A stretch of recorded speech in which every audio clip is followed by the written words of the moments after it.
말라기서는 이스라엘이 바벨론 포로에서 귀환한 후 100년이 흐른 뒤에 기록된 말씀입니다. 예수님께서 오시는 신약시대에 이르는 중간기 400년에 예루살렘과 유다의 영적 상황을 알려주고 있습니다. 바벨론 포로에서 귀환한 이후 그들이 천신만고 끝에 성전을 재건하였고 또 성벽을 다시 세우고 수많은 위협과 어려움 속에서도 그들은 에스라, 느헤미야와 같은 영적인 지도자들과 함께 신앙적인 도전들을 이겨냈습니다.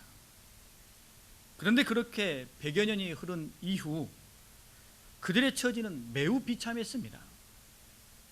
여전히 페르시아의 식민 통치 아래 있었고 지독한 가뭄과 끔찍한 메뚜기 떼의 피해로 삶은 매우 피폐했습니다.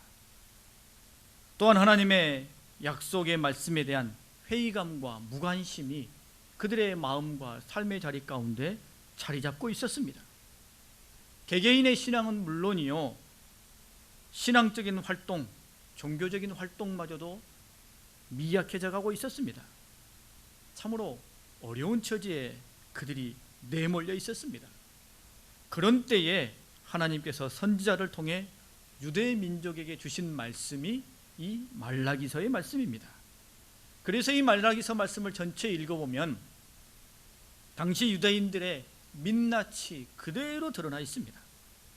그들의 영적인 상태가 어떠한지, 절박한 문제가 무엇인지, 그들이 무엇에 사로잡혀 있는지, 그리고 그들을 향하신 하나님의 안타까움과 촉구가 무엇인지 이 말씀 속에 담겨져 있습니다. 오늘 말씀에서도 유대 민족을 향한 하나님의 안타까움이 다음과 같이 고백되어져 있습니다. 2절 앞부분의 말씀에 보면 내가 너희를 사랑하였노라 하나 너희는 이르기를 주께서 어떻게 우리를 사랑하셨나이까 하는도다 라고 하나님께서 말씀하십니다. 하나님께서 그들을 사랑하셨음에도 불구하고 그들은 하나님 사랑에 대한 강한 의구심을 드러내고 있습니다.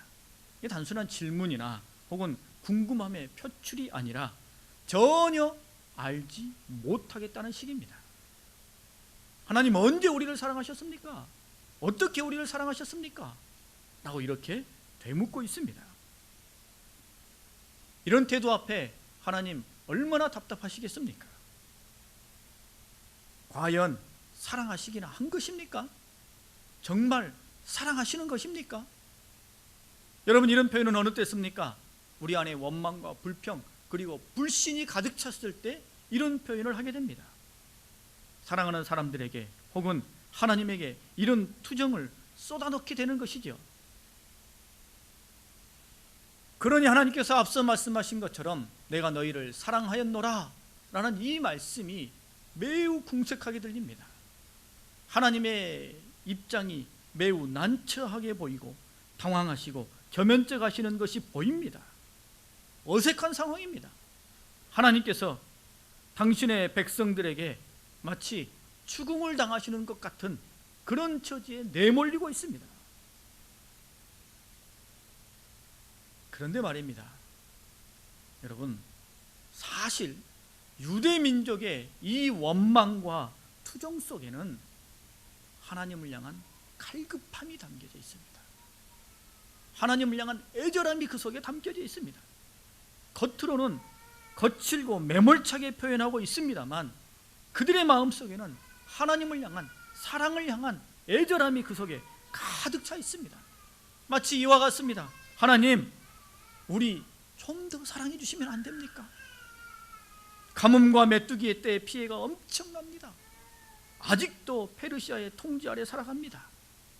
하나님께서 약속해 주셨던 메시아, 온전한 해방과 자유는 너무나 멀게만 느껴집니다. 하나님, 우리 좀 살려주시면 안 되겠습니까? 너무나 절박하고 힘들기에, 자신들의 모습이 너무나 견디기 어렵기에 그들은 이렇게 하나님을 향하여 원망과 불평과 분노를 쏟아놓고 있습니다만, 그러나 그 마음 깊은 곳에는 사실 하나님을 향한 애절한 갈구가 그 심령 가운데 자리 잡고 있다는 것입니다. 하나님 너무 힘들어요. 하나님 너무 힘듭니다. 우리 좀 사랑해 주시면 안 됩니까? 하나님의 그 사랑 내가 좀 느낄 수 있게 해주시면 안 되겠습니까? 그 갈급함으로 부르짖고 있는 것이죠. 우리도 삶이 지쳐서 어깨가 쭉 처져 있는 아내나 남편을 보면 어떻게 해줍니까? 안아주지요. 안아주고 어깨를 토닥토닥 해줍니다. 그거 하나만으로도 힘이 나지 않습니까? 그리고 누구 앞에 어깨를 쭉 늘어뜨려요? 사실은 사랑하는 사람 앞에서 어깨를 쭉 늘어뜨립니다. 남들 앞에서는 당당한 척, 자신감 있는 척, 또 모든 것을 감당할 수 있는 능력이 있는 척 그렇게 합니다만, 진짜 사랑하는 사람 앞에서는 어깨를 쭉 늘어뜨려요. 그리고 그 사람에게서 위로를 받고 싶어 합니다. 여러분, 오늘 이스라엘이, 유대 민족이 하나님 앞에서 과연 우리를 사랑하신 겁니까? 라고 외치는 이 외침이 사실은 하나님을 향하여, 하나님 우리 좀 안아주세요, 우리 좀 살려주세요 라는 간절한 외침이라는 것입니다. 이에 하나님께서 어떻게 반응하십니까? 하나님께서 그들을 안아주십니다. 매몰차고 싸늘하게 그것을 아직도 몰랐느냐? 그리고도 네가 내 백성이라고 할 수 있느냐? 라고 거절하지 아니하시고 친절하게 당신이 지금껏 베풀어 오셨던 사랑을 깨닫게 해주셔요. 그것을 통해 여전히 하나님께서 그들을 사랑하고 계심을 보게 하십니다. 2절 말씀을 제가 다시 한번 읽겠습니다. 여호와께서 이르시되 내가 너희를 사랑하였노라 하나 너희는 이르기를 주께서 어떻게 우리를 사랑하셨나이까 하는도다. 나 여호와가 말하노라 에서는 야곱의 형이 아니냐? 그러나 내가 야곱을 사랑하였고 라고 하나님께서 말씀하십니다. 그 사랑의 증표, 증거를 말씀해 주시는데 야곱에 대해서 말씀하셔요. 굳이 야곱을 증거로 드신 이유가 반드시 있겠지요. 여러분, 하나님께서 유대 민족에게 말씀하신 하나님의 사랑, 그것이 무엇이겠습니까? 야곱을 사랑하셨다는 것이 도대체 무슨 사랑일까요? 첫 번째는 조건을 따지지 않는 사랑입니다. 2절 후반절에 보면 나 여호와가 말하노라 에서는 야곱의 형이 아니냐? 그러나 내가 야곱을 사랑하였고 라고 말씀합니다. 원래 이스라엘의 문화는 장자 중심의 문화권입니다. 우리나라 유교 문화와 매우 비슷하지요. 장자가 아버지의 뒤를 이을 뿐 아니라 재산, 직업, 사명까지도 물려받게 되어 있습니다. 그래서 장자는 특별한 존재였습니다. 그런데 오늘 유대 민족이 하나님을 향하여 사랑의 증거를 보여주십시오 라고 말씀했을 때 하나님께서 보여주신 증거가 차자 둘째 아들인 야곱을 하나님께서 선택하시고 사랑하셨다라는 것을 보여주십니다. 이 야곱이 누구예요? 이 유대 민족의 조상입니다. 내가 너희들의 조상 야곱을 선택하여 그를 사랑했다. 이것을 통해 오늘 삶의 자리 가운데 이 유대 민족에게 하나님 사랑의 증거를 보여주십니다. 사랑의 증거가 무엇이냐? 너희들의 조상을 내가 택하여 사랑한 것이다 라고 하나님께서 말씀하시는 것입니다. 이스라엘의 역사 속에 하나님께서 이스라엘 백성들을 사랑하시고 아끼시고 품어주셨던 내용들이 얼마나 많습니까? 출애굽, 홍해 사건, 또 여리고 성의 전투, 수많은 증거들이 많습니다. 그런데 이 말라기서의 유대 민족의 절박한 외침 앞에서 하나님께서는 내가 야곱을 사랑했다 라는 말씀으로 그들에게 위로와 소망을 주십니다. 통상적이라면 장자를 사랑하고 선택하는 것이 당연합니다만 하나님께서는 둘째 야곱을 선택하시고 그를 사랑해 주셨음을, 너희들의 조상을 사랑하셨음을 분명하게 말씀해 주십니다. 왜 그렇습니까? 이 속에 하나님의 사랑이 조건 없이 부어지는 것을 보여주시기 위함입니다. 부족함이 있어도 사랑하시고 마음에 완전히 합하지 않으려도 사랑하시고 여러 가지 약점이 있어도 사랑하시고 그 하나님의 위대한 사랑이 야곱 전체 속에 담겨져 있습니다.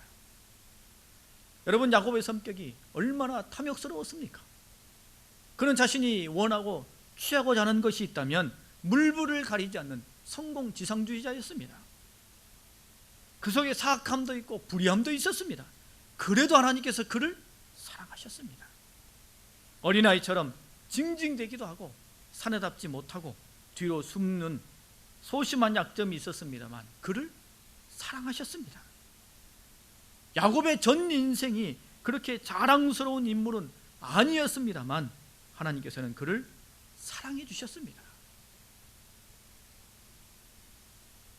말라기 당시 유대인들에게 하나님께서 야곱을 선택하시고 그를 사랑하셨다라는 말씀은 가장 큰 위로요 소망이 되었습니다. 왜냐하면 지금 유대 민족이 하나님 앞에서 수많은 약점을 가지고 있었기 때문입니다. 그들이 부족했기 때문입니다. 여러분, 아무리 삶이 어렵다 한들, 하나님의 약속이 더디 성취된다 한들, 비참한 삶이 연속된다 한들, 당시 유대인들의 신앙과 삶이 정당화되는 것은 아닙니다. 그들의 조상은 애굽에서 400년 동안 하나님을 기다렸습니다. 그들보다 훨씬 더 힘들고 비참한 처지에서도 하나님을 바라보며 약속을 기다렸습니다. 그런데 말라기 당시의 유대 민족들은 쉽게 무너지고 주저앉고 말았습니다. 아주 크게 넘어지고 말았습니다. 그들은 하나님께 온전한 제사를 드리지 않았습니다. 8절 말씀에 보면 만군의 여호와가 이르노라 너희가 눈먼 희생 제물을 바치는 것이 어찌 악하지 아니하며 저는 것 병든 것을 드리는 것이 어찌 악하지 아니하냐 이제 그것을 너희 총독에게 드려보라 그가 너를 기뻐하겠으며 너를 받아주겠느냐 라고 하나님께서 말씀하십니다. 하나님께서 자기의 기대에 미치지 못한다 하여 자기 생각대로 일이 되어지지 않는다 하여 하나님을 이토록 우습게 여기고 모욕하고 있으니 여러분, 이게 어찌 하나님의 백성이라고 말할 수 있겠습니까? 끝까지 자기 생각만 하면서 자기 욕심대로 자기 중심적으로만 판단하여 행동하니 여러분, 어찌 하나님의 선민이라고 말할 수 있겠습니까? 그들은 일부러 눈먼 희생 제물을 바쳤습니다. 일부러 병든 것, 저는 것을 바쳤습니다. 마음속에 이것입니다. 하나님께는 이 정도만 드려도 돼. 하나님은 이것으로도 충분해. 라는 패역한 마음을 그들 가운데 담고 있었던 것입니다. 그러면서도 그들은 하나님 앞에 나와 하나님 사랑하기나 하신 겁니까? 라고 말하고 있는 것입니다. 또한 그들은 말로 하나님을 괴롭혔습니다. 2장 17절 말씀에 보면 너희가 말로 여호와를 괴롭게 하고도 이르기를 우리가 어떻게 여호와를 괴롭혀 드렸나이까 하는도다. 이는 너희가 말하기를 모든 악을 행하는 자는 여호와의 눈에 좋게 보이며 그에게 기쁨이 된다 하며 또 말하기를 정의의 하나님이 어디 계시냐 함이니라. 여러분, 그들은 말로 하나님을 대적하고 하나님을 깎아내렸습니다. 공의와 정의의 하나님, 거룩하신 하나님께서 죄와 악을 좋아하시고 용인하신다고 말했습니다. 하나님에게 정의는 없다라고 그들은 말했습니다. 하나님의 백성이라면서 하나님을 의지한다면서 하나님에 대하여 이토록 말로 깎아내리고 저주하니 여러분, 얼마나 패역한 사람들입니까? 가까이 있는 사람들이 더한다고 가장 큰 사랑과 은혜를 입었던 유대인들이 하나님의 마음을 가장 아프게 하며 하나님의 본심을 몰라주고 있습니다. 여러분, 눈먼 재물 혹은 병든 것, 저는 것, 이것은 형편이 안 돼서 그렇게 하나님께 드렸다라고 말할 수 있겠습니다만, 그렇게라도 핑계를 댈 수 있겠습니다만, 말로 하나님을 모욕하고 하나님을 험담하니 무슨 염치로 하나님 앞에 나와 하나님 우리를 사랑하신 거기나 한 것입니까? 라고 말할 처지가 되겠습니까? 또한 그들은 하나님의 규례를 지키지 않았습니다. 3장 8절 말씀에 보면 너희 조상들의 날로부터 너희가 나의 규례를 떠나 지키지 아니하였도다. 사람이 어찌 하나님의 것을 도둑질하겠느냐? 이는 곧 11조와 봉헌물이라 라고 말씀하십니다. 여러분, 이 유대 백성들은 하나님의 규례를, 하나님의 말씀을 지키지 않았습니다. 하나님의 백성으로서 당연히 지켜야 할 규례와 절기를 지키지 않았어요. 하나님의 말씀대로 따라 살아가지 않았습니다. 하나님의 말씀을 자기들 마음대로 판단하며 아전 인수격으로 해석했어요. 하나님의 말씀은 이거야, 이렇게 해도 돼 라고 생각하며 자기 마음대로 하나님의 말씀을 난도질했습니다. 분명한 하나님의 말씀이 있음에도 불구하고, 정하신 규례와 법도와 질서가 있음에도 불구하고 그것을 도통 지키려 하지 아니한 것이지요. 이게 어찌 하나님의 백성이라고 말할 수 있겠습니까? 대한민국 사람이면 대한민국 실정법을 지켜야 하는 것 아니겠습니까? 하나님의 백성이라면 하나님의 규례와 하나님의 통치 아래 있어야 하는 것이 맞는 것 아니겠습니까? 그런데도 그들은 하나님의 뜻을 따르지 않았습니다. 하나님, 한 번 더 사랑해달라고, 하나님의 그 큰 사랑을 보여달라고 차마 입을 뗄 수조차 없을 염치 없는 그런 상황에 그들이 내려앉아 있습니다.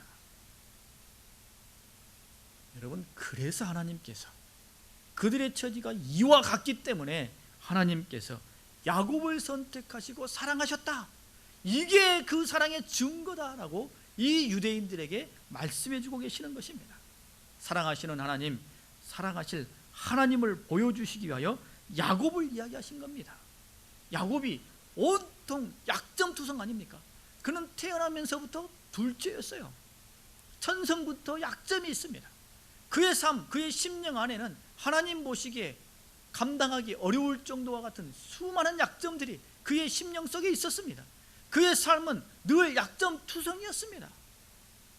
그러나 하나님께서 그를 택하셨기 때문에 그를 사랑하셨어요. 하나님께서 그를 택하셨기 때문에 그의 모든 약점과 부족함과 연약함에도 불구하고 그를 사랑하시고 그를 이해하시고 그를 품어주신 것입니다. 그것을 오늘 이 이스라엘 백성들에게 말씀해 주셔요. 여러분, 우리도 하나님 앞에 더 큰 은혜를 달라고, 더 큰 복을 달라고 투정 부리고 원망 섞인 불평을 쏟아놓을 때가 있습니다. 그런데 그 받을 복에 비한다면 사실 우리 자신의 모습은 그런 은혜와 복을 받을 만한 자격이 없을 때가 많습니다. 우리가 하나님 앞에 바라는 것은 하나님 이거 되게 해주세요, 큰 은혜, 큰 복을 바랍니다만 과연 그 복과 은혜를 받을 만한 자격이 나에게 있는지 사실은 그렇지 못할 때가 훨씬 많다는 것입니다. 오늘 유대 민족의 모습이 우리에게도 똑같이 있습니다. 우리도 하나님 앞에 온전한 예배와 경배를 드리지 못할 때가 많습니다. 종종 아주 생색내듯이 선심 쓰듯이 예배 참석하고 또 예배 시간에 마음은 다른 곳에 가 있어 온전한 예배를 드리지 않을 때가 많습니다. 또한 교회 일이든 가정 일이든 사회생활이든 내 마음에 맞게 술술 풀리면 자기 자랑하며 좋아하다가도 자기 마음대로 되지 않으면 모든 탓을 누구에게 돌려요? 하나님께 돌립니다. 그리고는 하나님을 원망하며 섭섭해하며 뭐 하나님이 이렇습니까? 나 교회 안 나가렵니다 라고 이렇게 투정을 하며 말로 하나님을 괴롭힙니다. 또한 하나님의 말씀대로 따르지 아니하고 하나님의 것을 떼어먹거나 자기 마음대로 유용하지요. 유대 민족의 마음과 같이 연약함과 불의함 투성입니다. 하나님 앞에 요청하고 뭔가를 말할 처지가 못돼 보입니다. 그러나 유대 민족이 그럼에도 다시 하나님 앞에 나아가 하나님께 사랑을 요청하고 있는 것 아닙니까? 과연 하나님 우리를 사랑하시기나 한 겁니까? 누구에게 가서 한 거예요? 하나님 앞에 가서 한 겁니다. 오늘 자신들의 모습이 제대로 하나님 앞에 제사 예배도 드리지 못하고 그들의 삶 속에 하나님의 규례를 제대로 지키지도 못하고 온갖 불의함과 연약함이 있어 주저앉아 있고 자신의 실제적인 삶의 절박함과 낙담과 좌절이 여전히 생생하게 살아있어 도무지 앞날이 보이지 않습니다만 그래도 그들은 누구 앞에 가서 투정 부렸어요? 하나님 앞에 가서 투정 부렸습니다. 하나님 우리를 사랑하시기나 한 겁니까? 하나님 앞에 가서 그것을 외치며 하나님 앞에 그것을 내어놓을 때에 하나님께서 그것을 사랑으로 응답해 주신 것입니다. 오늘 우리에게도 똑같습니다. 우리가 지치고 힘들고 낙담되어져서 도무지 앞이 보이지 않을 때, 내 모습이 한심스럽고 답답하고 어렵고 괴로울 때, 지칠 때 우리는 더욱 하나님 앞에 나아가야 됩니다. 어깨에 힘이 축 처져서 할지라도, 우리 마음에 도무지 힘이 나지 않는다 할지라도 하나님 앞에 나아가야 돼요. 그리고 하나님 앞에 이렇게 말하면 됩니다. 하나님, 나 좀 살려주시면 안 됩니까? 하나님의 그 큰 사랑 내가 조금 더 느낄 수 있게 더 사랑해 주시면 안 됩니까? 말하면 됩니다. 그러면 하나님께서 우리에게 동일하게 말씀해 주실 거예요. 내가 그렇게 연약하고 부족하고 온갖 허물투성이었던 야곱을 택했기 때문에 그를 사랑했던 것처럼 내가 택한 너를 끝까지 사랑하리라 라고 말씀하시는 거예요. 여러분, 우리의 자녀와 남의 자녀는 다르지 않습니까? 내 자녀는 허물이 있고 또 부족함이 보이고 떼꾸물투성이어도 그 자녀는 내가 끌어안게 됩니다. 내 자녀이기 때문에 끝까지 사랑하게 되죠. 그 차이가 분명한 차이요, 엄청난 차이입니다. 하나님께서 야곱을 택하셨다는 사실, 유대를 택하셨다는 사실, 그리고 오늘 우리를 택하셨다는 사실이 모든 것을 말해줍니다. 하나님이 우리를 끝까지 사랑하신다는 뜻입니다. 여러분, 이것을 잊지 마시기 바랍니다. 또 하나는 야곱을 사랑하신다라는 표현 속에는 하나님의 사랑은 신실하다라는 뜻을 담고 있습니다. 야곱을 사랑하셨다는 것은 야곱을 끝까지 사랑하셨을 뿐만 아니라 그의 삶을 끝까지 책임지셨다는 뜻입니다. 여러분, 야곱이 그의 탐욕을 쫓아 형 에서의 장자권을 빼앗고 아버지 이삭을 속이지 않았습니까? 뭔가를 거머쥐려고 했습니다만 사실 거머쥔 건 하나도 없습니다. 결국 집에서 살 수 없게 되어서 빈손으로, 빈털터리로 외삼촌 라반의 집을 향하여 가게 됩니다. 거기서 라반이 어떻게 반응할지, 자신을 받아줄지 어떨지 알 수 없는 두려운 마음 가운데 정말로 홀홀단신, 아무것도 없이 그의 인생을 새롭게 떠나가게 됩니다. 그때 누가 함께 해주셨어요? 하나님이 함께 해주셨죠. 창세기 28장 15절에 보면 내가 너와 함께 있어 내가 어디로 가든지 너를 지키며 너를 이끌어 이 땅으로 돌아오게 할지라. 내가 내게 허락한 것을 다 이루기까지 너를 떠나지 아니하리라 하신지라. 아멘. 하나님이 이와 같은 약속을 주셨어요. 그래서 라반의 집에서 거부가 되게 하셨고 큰 가족을 이루게 하셨습니다. 그리고 다시 본향으로 돌아왔을 때도 하나님께서 그의 삶을 지켜주셔요. 그리고 뭐가 되게 하셨어요? 그의 이름이 야곱에서 이스라엘로 변화되게 하셨습니다. 그를 통하여 이스라엘의 초상이 되게 하신 겁니다. 그를 통하여 이스라엘 12지파 그리고 오늘 유다지파의 초상이 되게 해주신 거예요. 아무것도 없는 빈털터리 홀홀단신이었습니다만 하나님께서 그를 택하시고 사랑하셨기에 끝까지 책임져 주신 것입니다. 여러분, 우리의 삶도 마찬가지입니다. 오늘 우리의 삶도 하나님께서 택하셨기에, 사랑하시기에 끝까지 책임지실 것입니다. 오늘 우리는 하나님의 그 책임 안에서 우리의 삶을 살아가고 있습니다. 오늘 순간만 보지 마십시오. 오늘만 생각하지 마십시오. 하나님은 우리의 삶을 책임지시며 우리의 삶을 이끌어가고 계신다는 것을 끝까지 신뢰하시면서 믿음의 길로 살아가실 수 있기를 바랍니다. 야곱, 그가 이 절박하고 어려운 지경에 있는 유대 민족에게는 하나님의 약속의 증표였습니다. 야곱이 온갖 부족함에도 불구하고 하나님께서 그를 택하셨으니 그를 끝까지 사랑하십니다. 그를 사랑하시니 그를 끝까지 책임지십니다. 오늘 우리를 하나님께서 온갖 부족함에도 불구하고 우리를 택하셨으니 사랑하십니다. 그리고 우리를 끝까지 책임지심을 신뢰하며 믿음의 길을 걸어가실 수 있기를 바랍니다. 우리 함께 찬송하고 기도하겠습니다.